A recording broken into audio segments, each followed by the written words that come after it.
งานกินอยู่แล้วทีมงานสร้างก็เป็นทีมงานของเฮาทีมงาน YouTube ก็เป็นทีมงานของเฮาป้าแก้วกับร้านเราเฮาก็ซื้อให้เรากินแต่ละมื้อคือกันเป็นข้าวเป็นน้ำเป็นหยังณบาดนี้ที่ว่า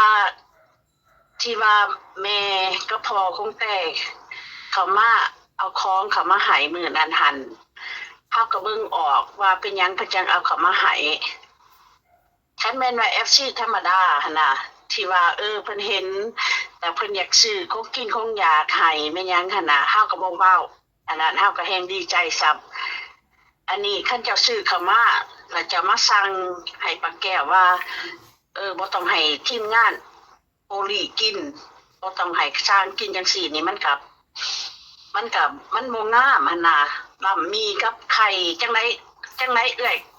จังไดฝากติดตามเบาโอลิแหน่เด้อพี่น้องเบิดสุปูสุคนสบายดีพี่น้องเนาะสบายดีพี่น้องเด้อเบิดสุปูสุคนพี่น้องเนาะมื้อนี้เบาโอลิก็ยังทันได้นอนอยู่พี่น้องเป็นเวลาหลายทุ่มแล้วได้นี่พี่น้องเนาะยังบ่ได้นอนอยู่กำลังปิดห้านค่ะเนาะพี่น้องเนาะมื้อนี้ทางเบาโอลิก็บ่ได้มีหยังหลายพี่น้องเนาะทางเอื้อยจุลีเพิ่นผู้ใหญ่เพิ่นน่ะอยากออกมาออกคลิปให้เบาโอลิว่าเพิ่นอยากอธิบายเพิ่นว่านะทิ้งที่เบาโอลิได้ไปเว้ากับแม่ตู้แก้วเนาะว่า FC โจมตีเบาโอลิหลายทางเอื้อยเพิ่นก็เลยเพิ่นอยากออกมาแก้ข่าวให้เพิ่นว่าเนาะเพราะว่าสิ่งที่เบาโอลิไปเว้านะบางคนก็ว่าเบาโอลินี่หาเรื่องไปเฮ็ดให้ผิดกันแต่ว่าเบาโอลิสิว่าจังซี่เนาะเดี๋ยวสิให้เอื้อยเพิ่นอธิบายสู่ฟังเพราะว่าเอื้อยเพิ่นน่ะอยากอธิบายในจะแจ้งในคลิปนี้คลิปเดียวว่าจันจ้าบ่อยากให้ FC ดราม่าเบาอีหลายเพิ่นว่าเนาะจังได๋ก็สบายดีขอโทษหลายๆเด้อ FC หรือว่าผู้หลักผู้ใหญ่ทุกท่านถ้าเว้าผิดพลาดในคลิปตัวนั้นเนาะเดี๋ยวสิโทรหาเอื้อยเพิ่นก่อนว่าเอื้อยเพิ่นสิเว้านำเบาอีเนาะ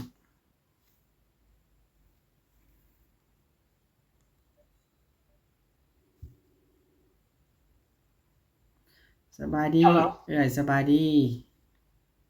สบายดี โดยมีแต่ว่าอัดเอาแต่เสียงก็ได้เนาะเอ้ยเนาะอัดเสียงเอาก็ได้โดยก็คือตามที่เห็นในคลิปนั่นล่ะเนาะเอ้ยก็มีดราม่าเข้ากันหลายอยู่เรื่องราวแม่นมีดราม่าหลายอันละเอื้อยด้วยขออยากออกมาอธิบายน้อยนึงโดยเพราะว่าบ่อยากให้ FC หันโจมตีโอลีแล้วพอฉันหลายเพราะว่าความตัดสินใจที่ว่าให้โอลีค่ะไปเว้านำป้าแก้วหันมันเป็นความตัดสินใจของเอื้อยแล้วกับของแม่เพิ่นเพราะว่าเฮาบ่ได้ให้ดราม่ามันเข้ามานำก้นหันนะเพราะว่าเฮาเฮ็ดเรือนแต่อยู่หันเฮาก็เฮ็ดเรือนแต่อยู่กับเฮาอยากเฮ็ดให้มันออกมางามที่สุดล่ะซื้อกินซื้ออยากแต่ละมื้อเฮาก็เอื้อยกับแม่ก็ซื้อให้ทีมงานกินอยู่แล้วทีมงานสร้างก็เป็นทีมงานของเฮาทีมงาน YouTube ก็เป็นทีมงานของเฮาป้าแก้วกับร้านเราเฮาก็ซื้อให้เรากินแต่ละมื้อคือกันเป็นข้าวเป็นน้ำเป็นหยังณบาดนี้ที่ว่าแม่กับพ่อคงแต่เขามาเอาของเขามาให้มื้อนั้นหั่นเฮาก็เบิ่งออกว่าเป็นหยังเพิ่นจังเอาเขามาให้คันแม่นว่า FC ธรรมดาหั่นน่ะที่ว่าเพิ่นเห็น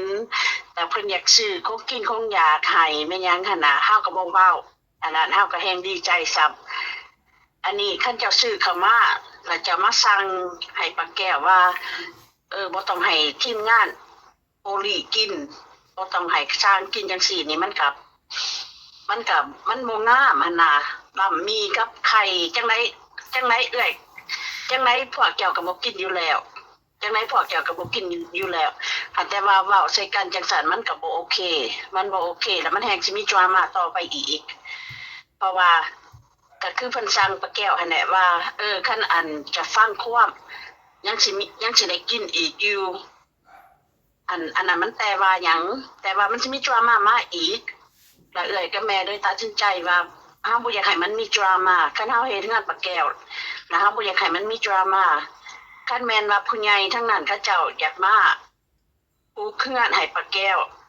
ก็บ่เป็นหยังพวกเฮาก็สิถอยออกเพราะว่าคนทุกข์คนยากมันก็มีหลายอยู่พอเฮาเฮ็ดงานแต่แล้วพอเฮาก็สิไปเฮ็ดงานผู้ใหม่ไปซอยผู้ใหม่อันแต่ว่าท่านสิให้เฮ็ดงานปะแก้วหันเพราะว่าพวกเฮาก็เต็มใจเฮ็ดอยู่แล้วเพราะว่าปะแก้วเราก็เป็นคนดีอันนี้มันบ่แม่นความผิดของปะแก้วจักดีปะแก้วเราบ่ฮู้หยัง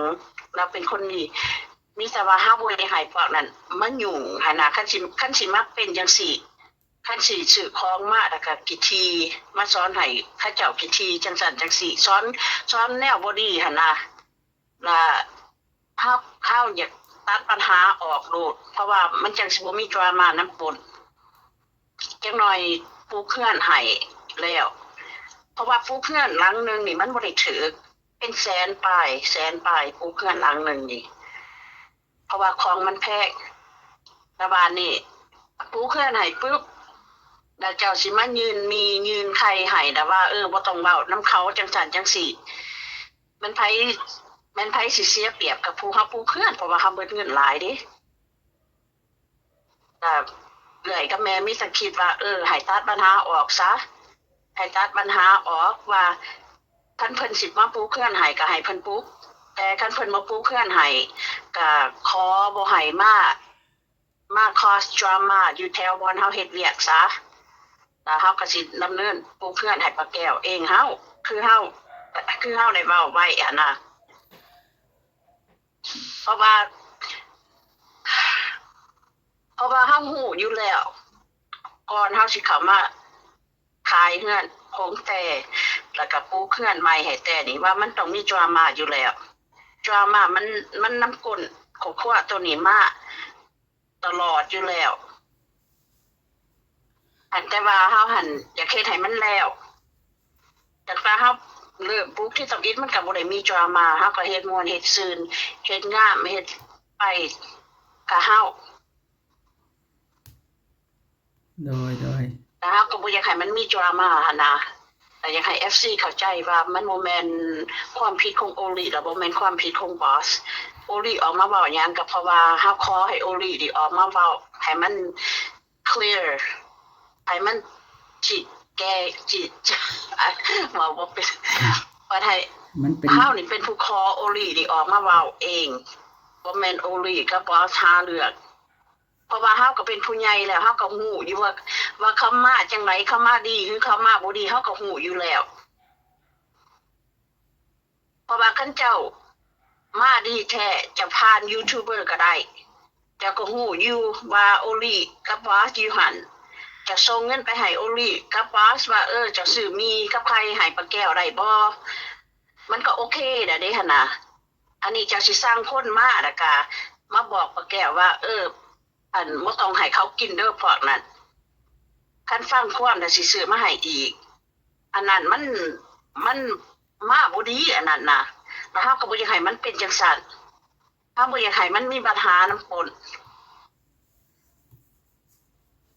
โดยเพราะว่าผู้ออกเงินบ่แม่นเขาเจ้าผู้ออกเงินนี่เป็นเอื้อยกับเป็นแม่ผู้ออกเงินบิดto penny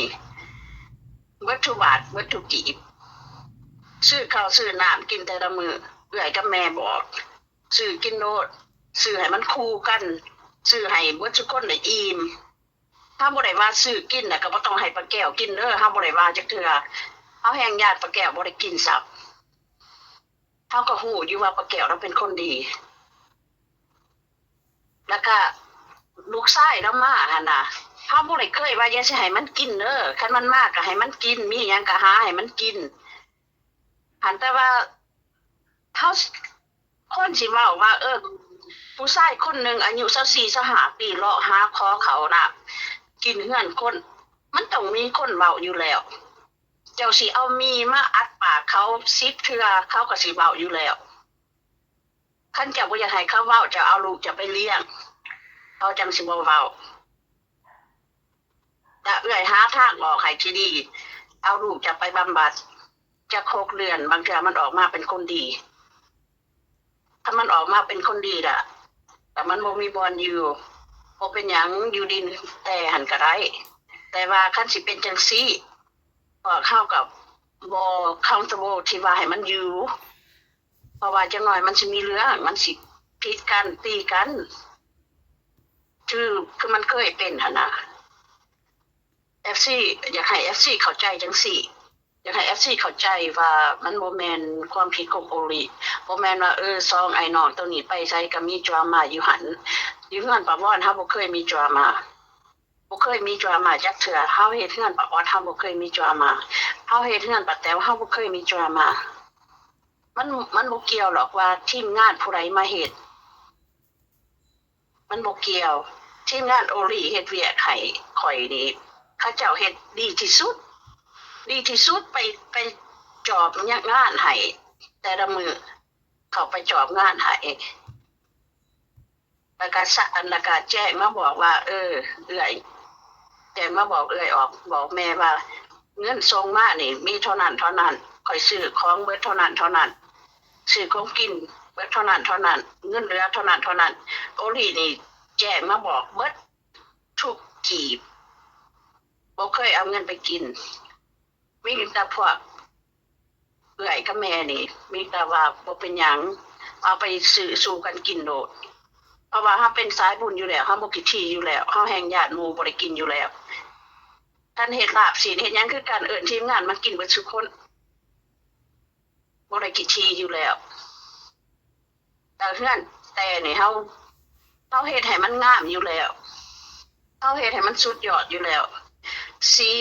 แต่ละปองหั่นเป็นพันพวกนั้นบ่900 900เกือบพันกองหนึงเฮาท่าเบิดเฮือนเลยให้มันงามให้มันออกมางามที่สุดเฮือนป้าแก้วเฮาก็เฮ็ดเฮาก็สิเฮ็ดคือกันแต่เฮาขอว่าบ่ให้มีดราม่ามาจากทางอื่นท่านเจ้าอยากซื้อของมาให้ป้าแก้วให้หยังจังซี่โอเคบ่เป็นหยังเจ้าอยากผ่านยูทูบเบอร์เพราะว่าเขาเจ้าก็เฮ็ดการอยู่หันเฮ็ดเวียกอยู่หันอยู่แล้วผ่านเพิ่นให้เพิ่นเอาไปมอบให้ก็บ่เป็นหยังคันเจ้าใจบ่ได้เจ้าใจบริสุทธิ์อยู่แล้วบ่เป็นหยังแต่คันเจ้าสิมาดราม่าเฮาก็บ่อยากให้มีจังซั่นเฮาบ่อยากให้มีดราม่าจังซั่น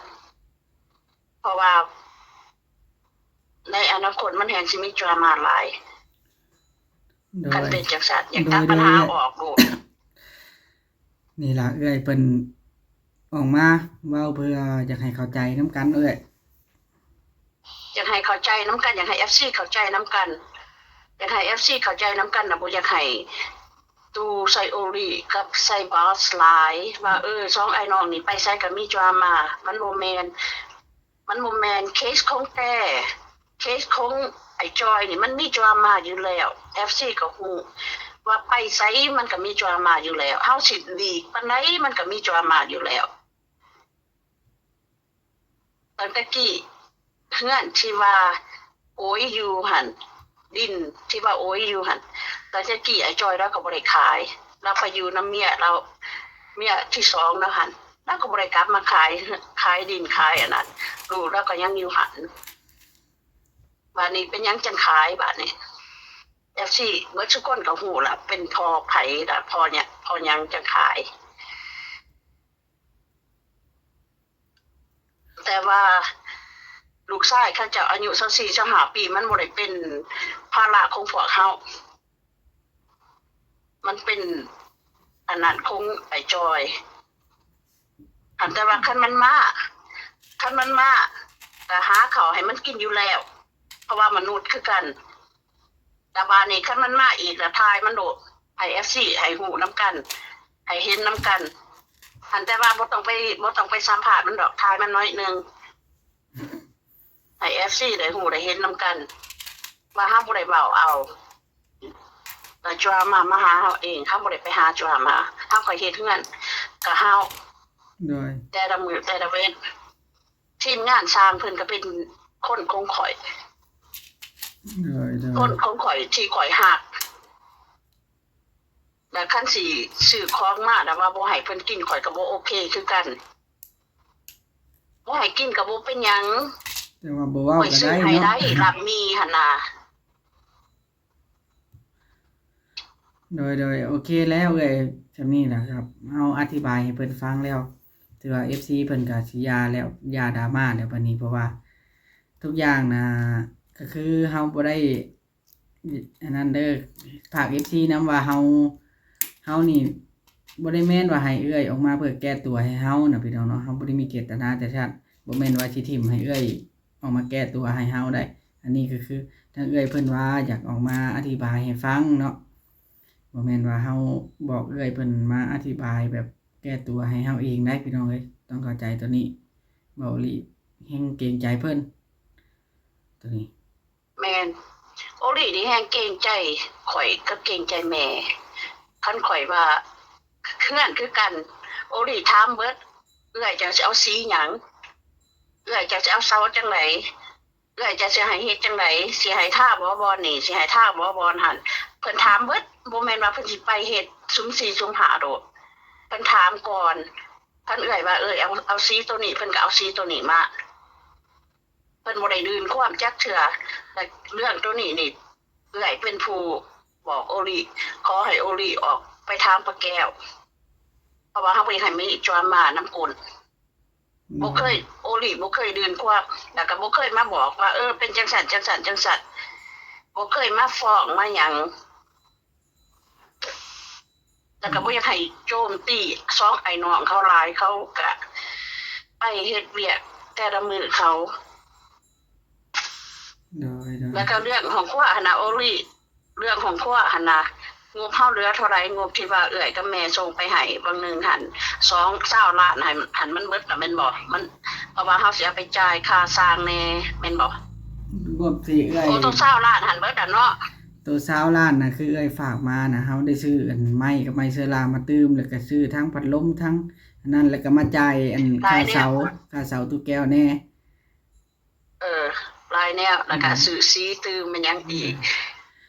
แล้ว มื้ มัน ออื่นเฮาไปจ่ายค่าสร้างแม่นบ่ โดยมื้ออื่นเพิ่นแล้วเก็บงานแล้วเฮาก็สิไปจ่ายค่าสร้างจ่ายค่าสร้างให้มัน โอ แล้ว เค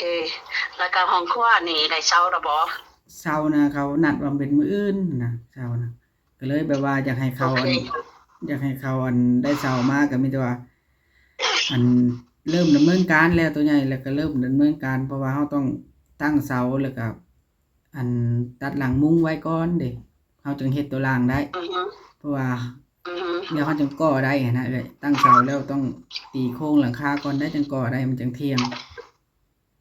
แม่นยังมีหลายแนวอยู่งบเฮาเบิดแล้วมีแต่ว่าเอื้อยกับแม่สิส่งไปเติมอีกงบตัวนี้นี่สิเป็นงบของครัว เด้อเพราะว่าเฮาง บ ได้ ของครัวกับของนาของครัวกับของนอน ได้เพราะว่าอันแต่ละอันเฮาต้องเฮ็ดให้มันแล้วเนาะ แม่นเพื่อเฮาสิแล้วเรือนหลังนึงนี่นะแม้ว่ามันสิเป็นเรือนหลังน้อย แม้ว่าห้องนอนมันสิน้อย แต่เงินเฮาเบิดนี่มันกลายแสนปลายแล้ว ได้ มันกลายแสนปลายแล้วแต่เฮาเต็มใจเฮ็ดนะคันแบบว่าเฮาเบิ่งเฮาอ่านคอมเมนต์นังเทื่อคันแบบ FC แบบคอมเพลนหลายว่ามันจังซั่นจังซี่เฮาก็อยากท้อแน่เพราะว่าเงินเฮาออกมากหลายน่ะมันก็บ่งามสำหรับคนอื่นหั่นน่ะ ได้ เฮาเฮ็ดแบบดีที่สุดของเฮาแล้ว ก็คือต้องบอก FC แบบ แต่เล็ นี้ กน้อย เนาะว่าเรือนหลังนี้นี่ก็มีตั้งแต่สองแม่กับเอื้อยนี้พี่น้องเอ้ยเนาะบ่ได้คือแบบว่าเรือนบางหลังที่ว่าผู้ใหญ่หลายคนเป็น10เป็น20ออกจังซั่นนะบ่แม่นจังซั่นแปลว่าซองทานเพิ่นออกอะมันก็คือเบิดหลายเด้สมมุติว่าเฮ็ดเรือนหลังนึงออกเป็น10เป็น20คนนี่มันก็คือเบิดน้อย เพราะว่ามันหลายคนออกช่วยกันเนาะ แม่นเขาเจ้าก็ได้หลังใหญ่เขาเจ้าก็ได้หลังหรูหราแม่นบ่อันนี้เฮาเฮ็ด เลย เพื่อเด็กน้อยสิได้เพื่อเด็กน้อยได้อยู่แต่เฮาเฮ็ดให้มันมาตรฐานที่สุด เลย แล้วก็งามที่สุดมันงามแหละนะเฮือนหลังนี่นะมันคือเฮือนสวนมันงาม เลยก็คือเฮา มันงามแล้วเฮือน เก็บ ปะแก้วนี่ก็สิงามคือกัน เลย เก็บเก็บมันรายละเอียดเบิดซุอันทั้งขอบทั้งหยังเฮาก็เพื่อให้เพิ่นเลื่อยใส่จบเจืออันเฮาว่าก็ถือว่าโอเคสำหรับเรือนแบบนี้ชงแบบนี้เนี่ยมันโอเคแล้วเฮาว่าได้ เอื้อยว่ามันงามแหละมันงามที่สุดอ่ะเขาเจ้าปูพื้นน่ะบ่ เทพื้นน่ะบ่ยังว่ามื้ออื่นเพราะว่าสิเทมื้ออื่นเฮาเฮ็ดทั้งเทิงกำลังแล้วเด้เอ้ยทาสีทั้งเทิงกำลังแล้ว โอเคคันได้แล้วน่ะบ่ คันใดนะมื้ออื่นสิเอ็นใส่ขันมัน เพราะว่าไม้กำลังมาเฮาสั่งไม้อันแป้นคันใดนะกำลังมาพร้อมมันกับเสาเป็นตู้แก้วแล้วสิใส่ขันมันแล้วก็สิใส่ลูกติ่งมื้ออื่นก็ทาสีแล้วก็ โอเค ถือว่า เสาแม่ตุกแก้วนี่เฮาได้จักเสา เสานะเฮาได้9ต้นแล้วมันต้นหนึ่ง2แสนปลายหนึงดอกเพราะว่ามันเสาหน้า10มันเสาต่อขึ้นซื่อๆเด้บัดเสาตัวนั้นนะแล้วจังให้ช่างเวียงหาตัดเอาเฮาสิให้เราเท่าใดก็แล้วแต่เพราะว่าสิเอาเสาชั้นได้เอ้ยเฮาเสาชั้นมาขุดฝังน้อยหนึงแล้วเขาก็เอาไม้มาคีบแล้วเขาก็ต่อขึ้นคือเรือนโบราณแต่เก่านะเพราะว่าเฮาจะเฮ็ดทรง แม่น แบบเอื้อยเว้าเฮาต้อง ๆเฮ็ด ได้ ส่ ต่ ง อ ที่ เสา ว่าเอื้อยส่งไปให้เจ้าหั่นนะเอื้อยเว้าหั่นนะคันแต่ว่าหลังคานี่เอามาเดินซะมันจังได้ cover ถึงหนา แล้วก็ได้มุงง่ายพร้อม ออกมาเลย กัน แล้วก็สิมีถึงขางอีกเงื่อนปลาแก้วนี่สิงามคือกัน แต่มันสิมีสไตล์ของมันเองคือกัน โดยเฮ็ดถึง เฮา ว่า แผนไว้เฮามีแผนไว้แล้วเงื่อนปลาแก้วมีแต่ว่าเฮาบ่อยากให้คนอื่นมา cause drama อันนะก็ว่าอยากให้ตัดปัญหาออกโดด เพราะว่าเว้าง่ายๆเนาะก็คือย่านแบบอนาคตนั่นแหละเฮาเว้าบ่ได้เฮ็ดแบบว่าหลายคนมาจากทางอื่นพร้อมคันเพิ่นอยากสมทบก็ได้คันอยากเพิ่นอยากสมทบแต่ว่าชื่อนั้นชื่อนี้มาก็บ่ให้แบบบ่ให้เว้าว่าบ่ให้ผู้นั้นเด้อกินบ่ให้ผู้นี้เด้อกินนะมันบ่คักเฮาก็บ่ได้อยากดอกแต่ว่ามันบ่คักซื่อๆเพราะว่าเฮา มันบ่คัก ไปประจำการและช่วยป้าแก้วนะตั้งแต่เฮ็ดห้องน้ำห้องในให้เราตั้งแต่ซื้อข้าวซื้อน้ำให้เราเงินเราไปหาหมอแต่กี้เฮาก็ไปส่งตลอดเฮาช่วยแม่ตู้แก้วนี่ตั้งแต่ผัวเรายังเฮานะ แม่นแล้วก็เฮาไปเฮ็ดอยู่หั่นได้จักทิศแล้วได้จักมื้อแล้วเฮาซื้อของไปเพื่อเรากินคุมื้อ โดย แต่ว่านี่เจ้าเป็นผู้ใหญ่แล้ว เจ้าสิสั่งให้ซื้อไข่กลับไปแล้วก็สิบอกว่าบ่ให้ทีมงานตรงนี้กินมันก็น่าเกลียดโพดมันแบบว่าเฮ็ดใส่กันโพดมันบ่โอเค มันเป็นลำของกินซื่อๆแล้วก็ลำไข่นี่ไหลเลี้ยงได้บ่หาแล้วก็ซื้อมาให้ก็ได้คันสิเป็นจังซั่นหั่นนะมันบ่งามมันบ่โอเคเฮาบ่มักจังซั่นเฮาเอื้อยบ่มักจังซั่นอยู่แล้วแม่ก็บ่มักจังซั่นอยู่แล้วคันเอื้อยเป็นคนขี้ที่เอื้อยบ่เฮ็ดเฮือนให้คนจังซี่แล้วก็แม่เพิ่นก็บ่เฮ็ดเฮือนให้คนจังซี่แล้วก็บ่ซื้อข้าวซื้อน้ำให้กินแต่ละมื้อแต่ละเว้น โดย อีก ก็เฮาก็เข้าใจเอ้ยกับแม่อยู่ว่าแบบว่าบ่อยากให้ต่อมาแล้วย่านเขาคือทางนั้นเนาะพ่อน้องแต่กับแม่น้องแต่ย่านแบบว่าเพิ่นบอกว่าแม่ตุ๊กแก้วบ่ต้องสนนำสองไอ้น้องนั้นเด้ออีกแล้วแฮงแล้วเนาะ ก็แห้งแล้วแต่ตอนนี้ขนาดจะปลูกเฮือนให้แต่แท้ๆเขาเจ้าก็ยังสั่งแต่ว่าบ่ให้เว้านำว่าบอสกับว่าโอลี มันเป็นไปบ่ได้จังซั่นน่ะมันเฮาบ่ได้เครียดได้สร้างหยังกันเนาะสิไปบ่เว้ากันมันเป็นไปบ่ได้สิบ่ให้ แม่น วุ่นวายนำ เป็นหยังจังสิบ่ให้เว้ากัน เพราะว่าเราสิเครียดบ่ว่าเราบ่ได้เฮือนข่อยเอื้อยก็บ่ฮู้ดอกตัวนี้เอื้อยก็บ่สน แต่ว่าเรื่องว่าบ่ต้องให้ทีมงานตัวนี้กินจังซั่นจังซี่ล่ะมีกับใครหันมันบ่โอเคเอื้อยบ่มักแท้ๆจังซั่นของจังซั่นเอื้อยบ่มักเอื้อยบ่ได้เคยสอนให้พวกเจ้าว่าซื้อมาน่ะบ่ต้องให้ผู้นั้นผู้นี้กินเด้อแฮงว่าให้เอิ้นผู้นั้นให้เอิ้นผู้นั้นผู้นี้มากินนํกันเด้อแฮงย้านบ่ได้กิน เพราะว่า ข เฮา นาดสอนลู ค ก น สอน เนาะ เต่าเอื้อยคือกัน ม มันน่าเกลียดโพด เลยเอ้าโอเคแล้วจำนี่กับ FC เพิ่นน่าจะเข้าใจมีแต่ว่าแล้วเฮาต้องเล่นกันตื้อ โอ อีก เค ทุกสิ่งทุกอย่างที่อันนั้นนี่พี่น้องเบาลีบ่ได้เคยคิดแบบว่าสิให้จุลี่มาแก้ตัวแทนเบาลีเพราะว่าเบาลีบอกจุลี่แล้วเมื่อเช้านี่ว่าเฮาบ่อยากเว้าเรื่องดราม่าอีกเบาลีบอกไปแล้วแล้วมีแต่ว่าทางเ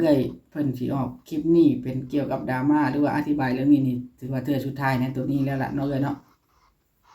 แม่นเกี่ยวน้ำดราม่านี่เพราะว่าเข้ากับเว้ากันแล้วว่าให้หลีกดราม่า